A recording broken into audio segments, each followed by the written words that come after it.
El desafecto como criterio del Tribunal Supremo de Justicia. El desafecto como causal de disolución del matrimonio de acuerdo a las nuevas perspectivas y posturas que nos ofrece el máximo tribunal de la República Bolivariana de Venezuela. Mis queridos amigos, sean todos ustedes bienvenidos. Les saludo desde la distancia el profesor abogado Mauri Rojas, aquí mismo ubicado en el Instituto Academia de Formación Jurídica Simón Rodríguez de la ciudad de Maracay, Estado Aragua, ubicado acá en la República Bolivariana de Venezuela. Hablando un poco sobre el desafecto como criterio, reitero, del Tribunal Supremo de Justicia y causal de disolución del matrimonio. El desamor, hablar del desamor. El desamor es uno de los sentimientos humanos que existen. Es un sentimiento que se vive con cierto dramatismo existencial en el instante que se produce ese desengaño que frustran las expectativas personales del enamorado, que ha depositado su confianza en una persona que no le corresponde del mismo modo. Fíjense ustedes, mis estimados profesionales del derecho, con fundamento a lo antes mencionado, es un deber moral y ético de quien les habla honrar la labor intelectual de los profesionales del derecho que gota a gota llenan los vacíos de orden legal con sabiduría, y en virtud de ello se hace una mención especial al doctor Marco Javier Barreta, que es uno de los grandes juristas acá en la República Bolivariana de Venezuela, autor del ensayo denominado El desafecto como causal del divorcio. Nuestro estimado colega manifiesta que hasta el año 2015 cualquier persona que pretendiera disolver el matrimonio o su vínculo matrimonial debía instaurar un juicio contencioso de divorcio basado en una de las causales establecidas, basadas únicamente en las causales establecidas en el artículo 185 del Código Civil, debiendo lógicamente incoar un proceso judicial muy largo, emocionalmente desgastante, y probar el hecho o causal en cuestión, sin lo cual no procedía el divorcio. Lógicamente es de pensar que, tal cual como lo señala el colega, si no se prueban las diferentes causales no puede haber divorcio. Por supuesto se mantiene la vigencia del vínculo matrimonial de no demostrarse las causales señaladas en el mencionado precepto, con la plena vigencia indudablemente de los deberes y derechos que de ello derivan. De tal manera, mis queridos amigos, que si el otro cónyuge no estaba de acuerdo con la disolución del matrimonio y el interesado no podía demostrar en un proceso judicial la existencia o materialización de una causal, seguía vigente el matrimonio. Esto, por supuesto, aunado al hecho de que el otro cónyuge tampoco estaba dispuesto a acceder por una separación de cuerpos por un año, ni convenía en la circunstancia de que tenían más de 5 años separados de hecho. Ahora bien, nótese que podía ser la persona que lamentablemente había dejado de amar. ¿Qué puede hacer una persona que haya dejado de amar a su cónyuge? Era la gran interrogante que se mencionaba, y la respuesta lógicamente era nada, no se podía hacer nada. La persona era completamente castigada por la ley a permanecer atada a su cónyuge hasta que la muerte lo separe, como dice el dicho. Sin embargo, se entiende que el matrimonio es el fundamento de la familia y este principio no perderá jamás su vigencia, pero mantener vigente un matrimonio en circunstancias y solo por los hijos podría resultar aún mucho más grave para la salud psíquica de esto, para la salud emocional, que el propio divorcio pudiera incluso hasta devenir, pues presenciar constantes discusiones y manifestaciones de desamor conllevaría muy seguramente a mayores daños para ello. Es por esta razón que la Constitución de la República Bolivariana de Venezuela, óigase bien, es por esta razón que nuestra Carta Fundamental le da relevancia a los derechos al libre desenvolvimiento de la personalidad y a la libertad de conciencia. Claro está, sin menoscabo de los derechos de la familia como tal. El desafecto ya figura en la letra de la jurisprudencia venezolana. El Tribunal Supremo de Justicia en el año 2016 estableció que cualquiera de los cónyuges podría demandar el divorcio por las causales previstas en el artículo 185 del Código Civil vigente y por cualquier otro motivo, óigase, por cualquier otro motivo, lo que deja bien claro que las causales establecidas en el artículo 185 del Código Civil dejan de ser taxativas y pasan a ser completamente enunciativas. Otro motivo, tales como la incompatibilidad de caracteres o el desafecto, sin que quepa la posibilidad de que, manifestada la ruptura matrimonial de hecho,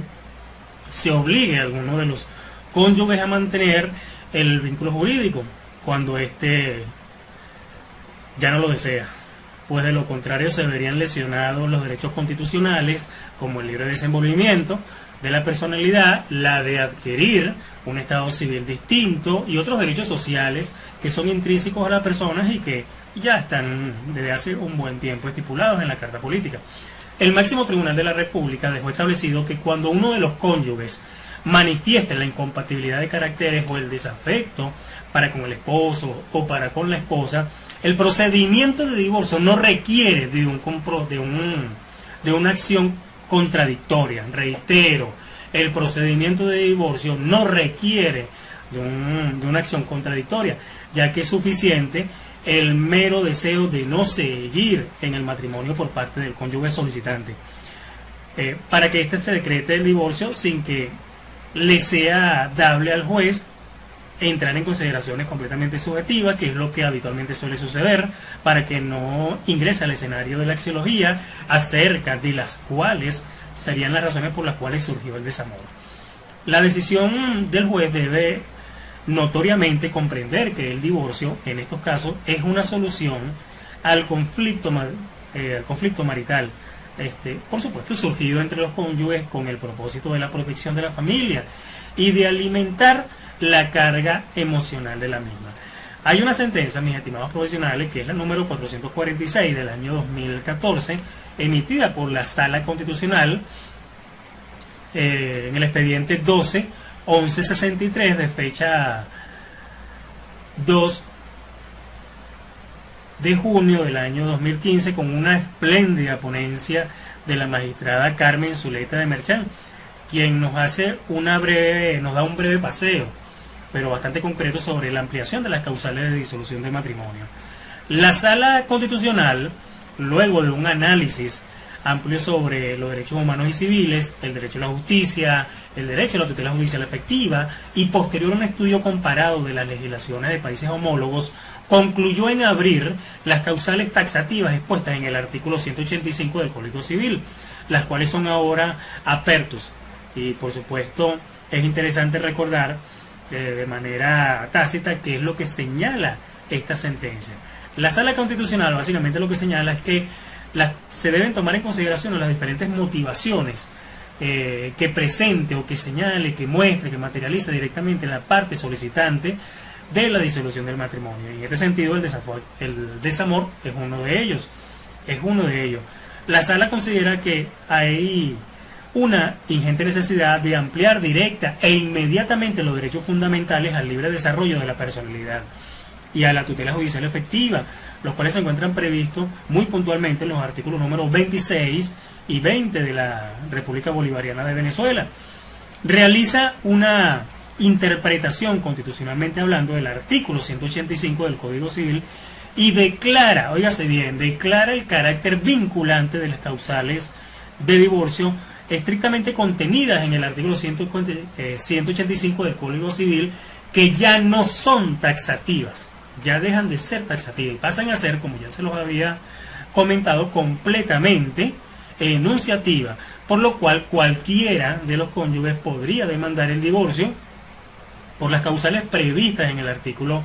o por cualquier otra situación. No existe necesidad alguna de que sea únicamente por el desafecto, no, por cualquier otra situación que estime impida la continuación de la vida en común en los términos señalados en la sentencia anteriormente señalada, es decir, la 446 del año 2014, ampliamente citada, incluyéndose por supuesto, todo esto, el mutuo consentimiento. Asimismo, es necesario considerar la atribución y la competencia de los jueces o los jueces de paz que otorga la ley de la Jurisdicción Especial de la Justicia y Paz Comunal, sancionada lógicamente por la Asamblea Nacional y publicada en Gaceta Oficial número 39913 del 2 de mayo del 2012, para declarar el divorcio por mutuo consentimiento. Lógicamente, al disponer el artículo número 8 de la citada 6, que los jueces y juezas son totalmente competentes, óigase, los jueces son completamente competentes para declarar sin procedimiento previo y sin presencia de la pareja el divorcio o la disolución de las uniones estables de hecho, sea por mutuo consentimiento por los solicitantes que se encuentran domiciliados en el ámbito territorial del juez o juezas de paz comunal y no se hayan procreado hijos o de haberlos no sean menores de 18 años a la fecha de la solicitud. Nótese en esta disposición que tiene la Ley Orgánica de la Justicia de Paz Comunal que existe ciertas condicionantes o limitaciones para que el juez declare una disolución del matrimonio. Se establece que solamente podrá aplicarlo muy puntualmente en las uniones estables de hecho y lógicamente cuando no se hayan procreado hijos y si los tienen que no sean mayores, que sean menores de 18 años a la fecha de la solicitud. Todo esto es impresionante y hermoso al mismo tiempo. Hay una sentencia también de la Sala de Casación de fecha 30 de marzo del año 2007, donde se establece la incompatibilidad de caracteres y el desafecto como causal de divorcio. En este sentido, mis estimados amigos, la Sala de Casación Civil acoge criterios completamente doctrinales y jurisprudenciales, especialmente en la sentencia número 1070 dictada con carácter vinculante por la Sala Constitucional de fecha 9 de diciembre del año 2016 y concluye que cualquiera de los cónyuges que así lo desee podrá demandar el divorcio por las causales previstas en el artículo número 185 o por cualquier otro motivo, tales como la incompatibilidad de caracteres o incluso el desafecto, sin que quepa la posibilidad de que manifestada la ruptura matrimonial del hecho, se obliga a alguno de los cónyuges a mantener el vínculo jurídico cuando éste ya no lo desee. Pues de hacerlo, reiteramos nuevamente, de obligar a esta persona o a uno de los cónyuges solicitantes, se le estaría violando el derecho a la personalidad, la libre personalidad, el derecho a la tutela judicial efectiva y otro tipo de derechos de orden social que ya están estipulados en nuestra Carta Política. Indudablemente que el divorcio como una solución al conflicto marital surgido entre los cónyuges debe ser resuelto y lógicamente el desafecto como causal de disolución del matrimonio representa una protección a la familia y indudablemente aligera la carga emocional de la misma. Hay otras sentencias tales como las señaladas por la Sala Constitucional en el expediente número 12-1163 de fecha 30 de marzo también del año 2017 con una indudable excelsior ponencia de la magistrada Carmen Zuleta de Merchán, quien hace una mención especial sobre el divorcio como figura protectora de la familia. Y lógicamente aquí la mencionada magistrada ha reiterado que la doctrina de nuestro máximo tribunal en cuanto al hecho, lógicamente, que nos ocupa, debe ser abordado con completa responsabilidad y compromiso, y no limitar únicamente a las disposiciones que actualmente el Código Civil, en el artículo 185, reflejan que son causales de disolución del matrimonio y representan la taxatividad. Reiteramos nuevamente que ya dejaron de ser taxativas y pasan a ser ahora totalmente enunciativas. Hay un reconocimiento del matrimonio como una institución y para ello, evidentemente, la Sala Constitucional declara de manera inequívoca que reconoce al matrimonio como una institución protegida por el Estado y, por supuesto, por disposición única de la Constitución de la República, muy puntualmente en el artículo número 77. Y también reconoce el matrimonio como un contrato civil solemne por el que los cónyuges manifiestan libremente su voluntad de fundar una familia, de fundar una familia en plena igualdad jurídica y que implica una comunidad de vida y de bienes con recíprocos deberes y derechos entre los cónyuges. El mencionado artículo 77 de nuestro contrato social, de manera expresa, mis estimados profesionales, establece lo siguiente, que se protege el matrimonio entre un hombre y una mujer, el cual se funda en el libre consentimiento y en la igualdad absoluta de los derechos y deberes de los cónyuges. Esta formulación normativa, acorde lógicamente con una larga tradición constitucional, legal, histórica y hasta universal, reconoce al matrimonio como una institución de donde deriva la familia como un grupo completamente primario del ser humano y base de la sociedad, concebida la familia directamente en la Declaración Universal de los Derechos Humanos de por allá del año 1948 como un elemento completamente natural, universal y totalmente fundamental de la sociedad, que tiene derecho a la protección de la sociedad y del Estado, y esto lo establece la Carta Fundamental de los Derechos Humanos en su artículo número 16. En este sentido, debe la sala destacar, o destaca la sala, que la familia deriva inmediatamente de la unión matrimonial, pero no toda familia deriva solo y necesariamente de un matrimonio. En este sentido, la familia es una consecuencia del matrimonio. El artículo 75 de la Constitución de la República recoge un amplio concepto sobre la familia, el mismo por supuesto universalizado por la Organización de Naciones Unidas, y que entiende que la familia como asociación natural como asociación natural y como fundamento necesario para el desarrollo integral de las personas debe existir, tiene que existir. Las relaciones familiares se basan en la igualdad de los derechos y deberes, se basan en la solidaridad, se basan en el esfuerzo común, se basan en la comprensión mutua, se basan en el respeto recíproco entre sus integrantes. El Estado garantizará la protección a la madre, al padre y a quienes ejerzan la jefatura de la familia. ¿Qué quiere decir esto, mis estimados? Que el concepto de familia alude extensiva o ampliamente todo lo antes señalado y rebasa por supuesto un concepto totalmente tradicional de la familia nuclear, conformada directamente por el padre, por la madre y los hijos, y que es una derivación histórica del matrimonio. Y todo esto